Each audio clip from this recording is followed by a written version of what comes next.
Right now it's time to bring in a good friend of the income generation, our guest, economist Dr. Art Laffer, founder and chairman of Laffer and Associates.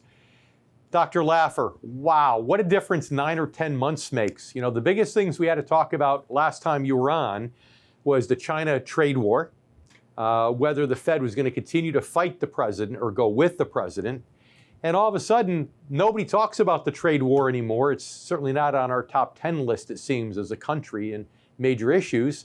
And with this crazy crisis, all of a sudden, the Fed has just started being incredibly accommodative. So what do you make of all this? Well, if you remember the trade war stuff that I talked about, I think I was right. We did come to a deal with China. We did have a deal with Canada, Mexico, and the U.S., and I believe President Trump is inherently a free trader and that he was going to come to those agreements, and he sure as heck did. I was very proud of him. That doesn't mean that we should trade all the military secrets with him and let him tap into our country, but I thought he did a great job. But right now, the pandemic has hit. It's a brand new challenge. I mean, what happened with the pandemic is when it hit, the U.S. was in incredibly good economic shape because of what Trump has done. He had us in solid shape, the lowest unemployment rates ever, the longest continuous prosperity since the last recession in U.S. history.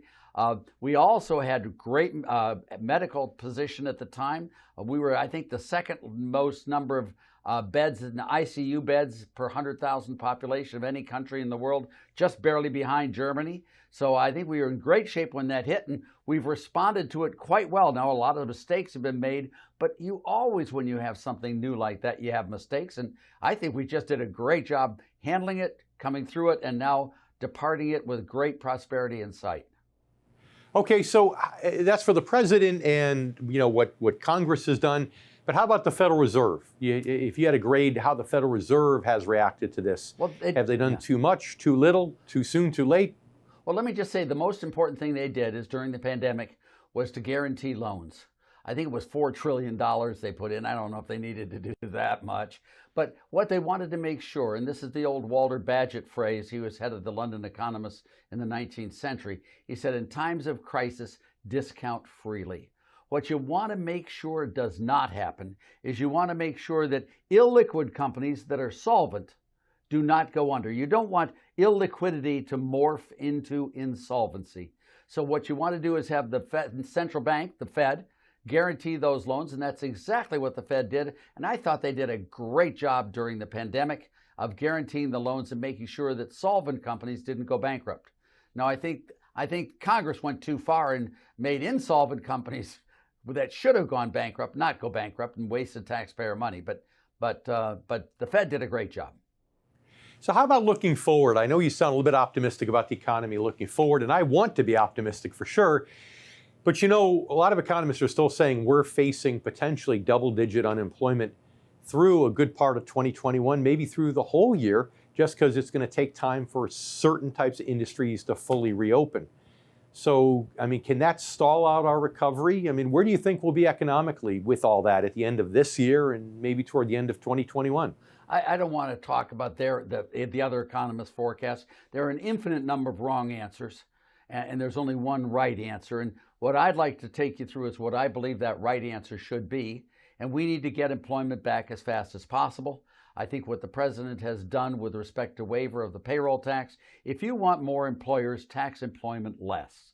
And what he's done is he's reduced the employee tax, which makes it more attractive for workers to work, to continue to work and to earn more. And he dropped the employer tax, which makes it more attractive for employers to hire employees, to work them more, etc., which is exactly what we need right now. We need to have a bam jump in the economy, and that's what he's done, and I've been advocating that, and he's done a great job, and he went against the advice of some of his advisors, I won't name names, but did the right thing, and he went against Congress, which I think was just the right thing to do there as well.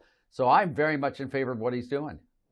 Great, and I want to ask you in a minute about how devastating it would be with a tax increase under a Biden administration, but before that, even now, so let's say Trump wins in November, great, and keeps taxes low. But you still have a lot of those blue states that might keep things shut down, certain industries shut down because of the virus for longer than others might deem necessary, which again, even though all these incentives for businesses to open up, if restaurants can't open up fully, if people don't feel safe in some of those states traveling on airlines or going to hotels, then still we could be flirting with that 10% or so unemployment rate through a good part of next year. So that's really the nature of my question and possible concern. I mean, I want to be optimistic and say that won't happen, but even with a Trump reelection, there's still a lot of blue states with governors that are going to do things like that. Yeah, let me just say, I don't really want to dwell too much on hypotheticals.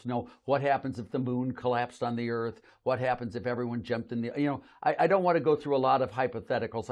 I don't think we're going to have the COVID-19 problem in 2021. I don't think so. I think we're going to get vaccines. I think that's happening. I think our remedial measures for handling COVID-19 are far better than they were at first, and our death rates are much, much lower. And I think blue states will start opening. They should have probably started opening sooner, but I'm not going to fault them for that. I mean, the one wonderful thing about our nation of states, 50 states, with sort of experiments being done all the time, is that you get some people doing one thing, some people do the other, and you figure out which one's the best, and then all of them follow suit. And that's what's happened. And, I think we've learned a lot on when to open, how to open. But in my view, if you don't feel safe in going into a restaurant, don't go in it. If you don't feel safe flying, don't fly. I mean, that's your personal choice. If I do feel safe going into a restaurant, and I do feel safe flying, and the stewardesses and the pilots all feel safe doing it, I would like to do it without your rules stopping me because you don't want to do it. And I think we're learning that very quickly and very well, and I think it's coming along beautifully. And I feel very sorry for some of the governors who have made mistakes and are now being held liable for those mistakes. Let me just mention one, if I may. Dr. Laffer, we need to leave it there for now. Sure. We need to take a commercial break. We'll pick up as soon as we get back, and you stay with us too. We have a lot more coming from Dr. Laffer right after the break. We'll be right back.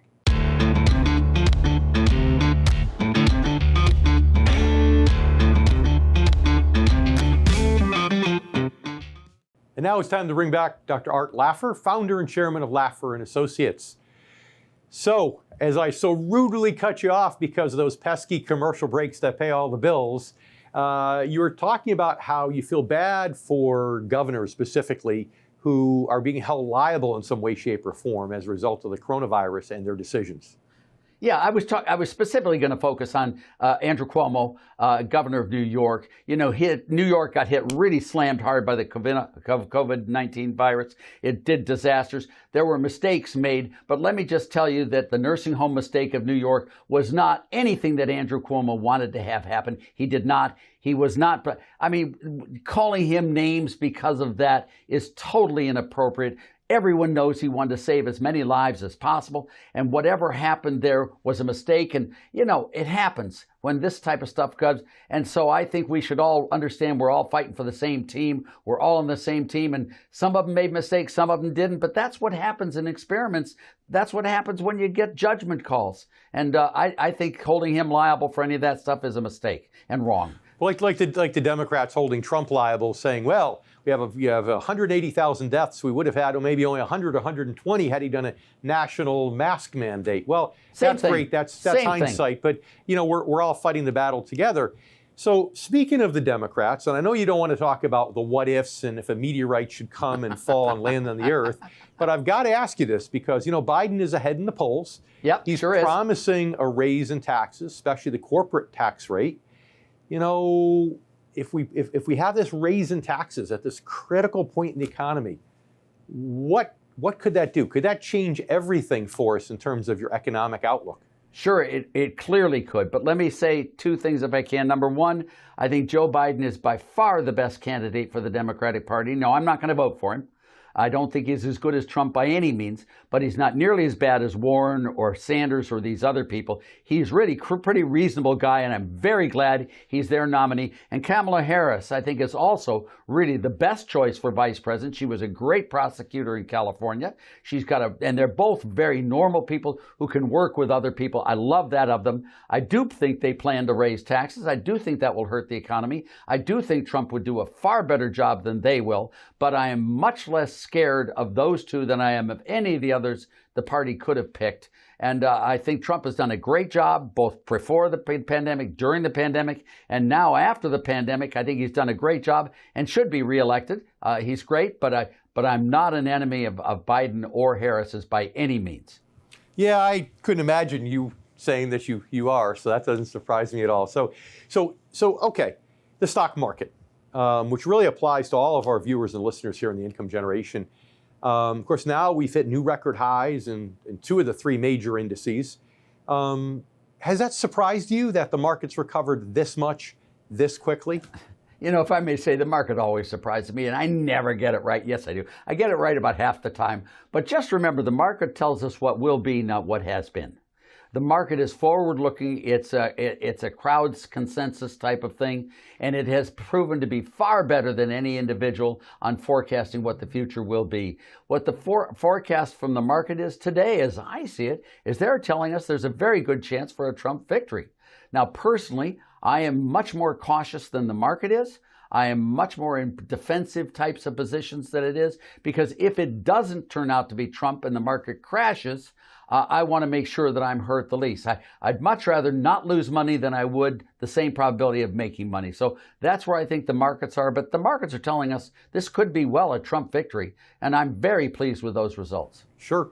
And I'm not surprised to hear you say you're more concerned about not losing money than you are making money, as you are a member of the Income Generation. You're one of us. Yes, so sir. To wrap up then, what's your best advice would you give? And I know you're an economist, not a financial person per se, but you know they do go hand in hand to some degree. What's your best advice right now for members of the Income Generation who are trying to say, well, we don't know what the elections are going to do, what's going to happen, should we be more aggressive, more conservative? What's the best advice you can give them in our final minute in this segment today? Best advice on finances is, number one, make as much money as you can. Number two, invest your money as best you can to make the highest return. And number three, spend the money as efficiently as you possibly can. If you're going to live a long time like I already have and like I intend to for a lot longer, you need a lot of money. You need to be frugal, and you need to earn a lot of money beforehand. And God bless you, you'll have a great retirement, a great fun, and great life. Earn as much, invest as well as you can, and spend as frugally as you can to really enjoy life. Yeah. Well, that's great. It's a combination, like a sporting event. It's a combination of offense and defense. The defense is watching your expenditures. The offense is making in as much as you can through earning, saving it, and investment returns. Well. So it's great words of wisdom as usual. And I'm not one to ever say, you know, well, the markets could be dependent upon the elections, but I kind of agree with you that that is my fear today, that the election could stop this great market rebound we've seen. It could, but just be careful. Just be careful. So we'll have to see. Maybe we'll have you back to talk about it after the election and see what happens. Well, it's been my pleasure as usual. If you ask me, I'll be back. Sounds great. All right. Thanks. And you stay with us too. We have much more to come right here on the Income Generation. We'll be right back.